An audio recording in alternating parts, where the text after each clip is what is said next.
Hi friends, Shweta ನಿನ್ನ ಚಾನಲ್ಗೆ ಸ್ವಾಗತ ಸುಸ್ವಾಗತ. ನಾನು ಚೆನ್ನಾಗಿದ್ದೀನಿ, ನೀವು ಹೇಗಿದ್ದೀರಾ? ಚೆನ್ನಾಗಿದ್ದೀರ ಅಂತ ಭಾವಿಸ್ತೀನಿ. ಇವಳು ನನ್ನ ಮಗಳು ಮಹಾಲಕ್ಷ್ಮಿ ಅಂತ ನೋಡಿ. ಹಾಯ್ ಮಾಡ್ತೀನಿ. ಹಾಯ್ ಹಾಯ್ ಹಾಯ್ ಹಾಯ್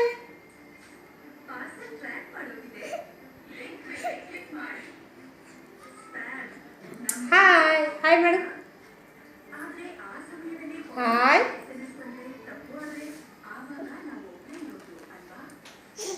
ಓ ಜೋರು